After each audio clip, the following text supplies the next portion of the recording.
Recently, someone reminded me, you are allowed to be here. Those words sucker punched me right in the chest. You are allowed to be here. For a few seconds, I couldn't breathe, like I got the wind knocked out of me. And when I found air again, the tears just gushed out simultaneously with my quivering exhale. You survived, and you're still here. Oh my gosh, the guilt, the conflicted emotions about still being here. I didn't even know I was harboring it all until she said it. You know, I've done the healing work. I've addressed what happened. I've talked about it over and over and feel like I've processed every stage of feelings I possibly could. It's been 5 years since my husband committed suicide. And until that one phrase was spoken, I had no idea that I felt guilty for being alive. I look back at this event that split my life in two, who I was before and who I'm trying so hard to be after. How do I cope with knowing that I'm still alive and he isn't? So I did what felt natural to me and I started writing. I wrote a letter to me before being a widow and a single mom, before living in a new place, building a business, establishing a new normal, before I had to figure out how to fall in love again, and before I felt guilty for being alive. Dear Lisa, I promise I see you.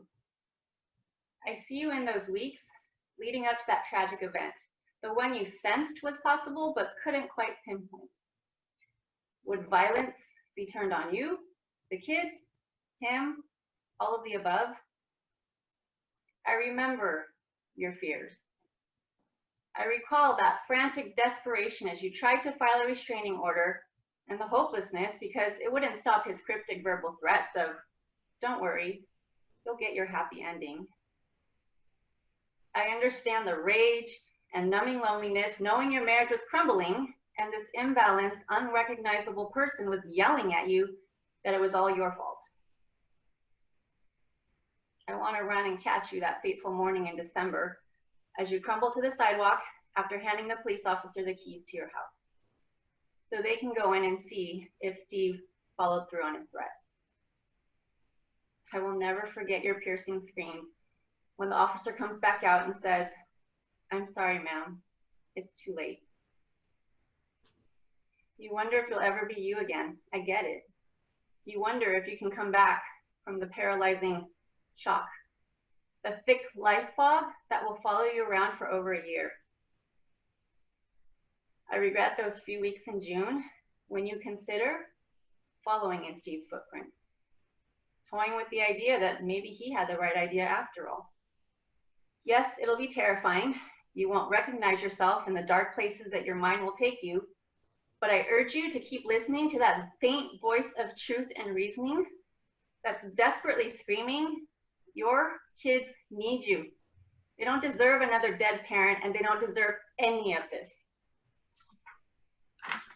And please stay close to those core girlfriends who will fight for your resilience and threaten to camp outside your door every single night.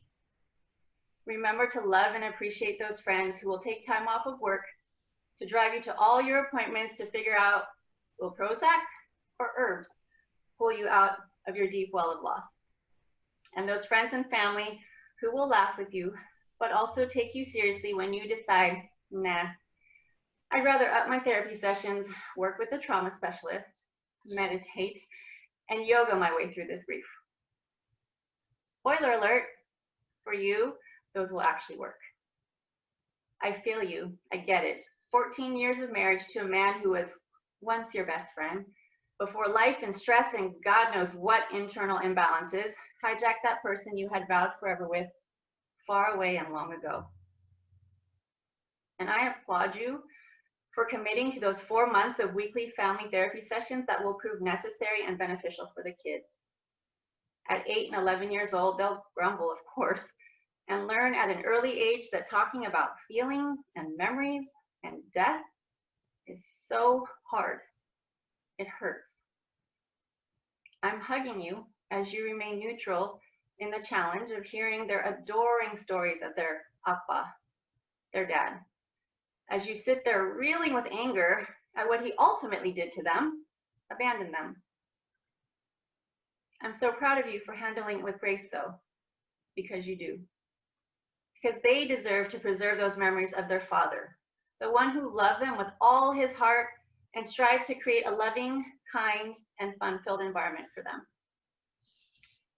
And girl, I hold you up during the worst moments, the funeral, one of the most surreal days of your life.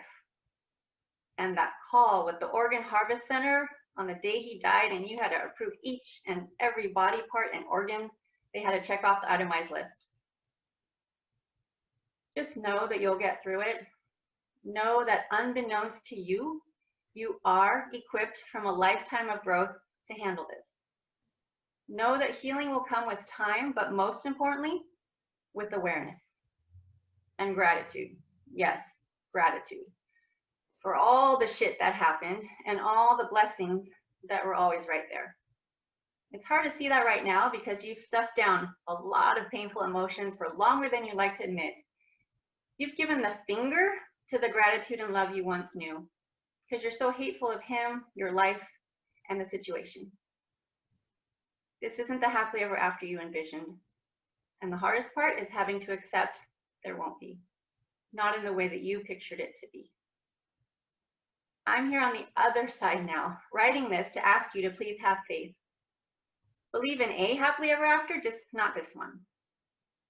Hold on to hope and patience to see it through to the peace, understanding, and compassion on the other side. It's not perfect where I'm standing, but it is brighter and better than where you are now. There's breathing space. There's growth. The sun is shining. People love you. You will relearn healthier love and what that feels like for you. Trust me, it's going to feel foreign at first. It's going to be hard. Friends make it easy, and certain guys will re-trigger all that shit. But we can laugh about it, you and I, on our journey together, the one that keeps going and evolving. So please, don't give up. It's liberating to believe you are allowed to be here, to have hope for a future without Steve in it, and to possibly find love again.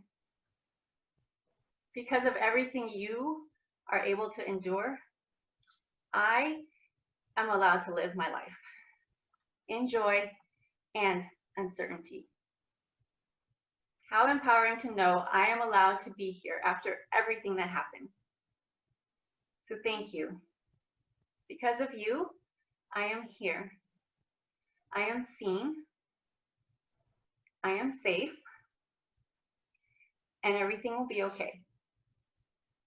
I love you. You've got this. With all my heart, Lisa.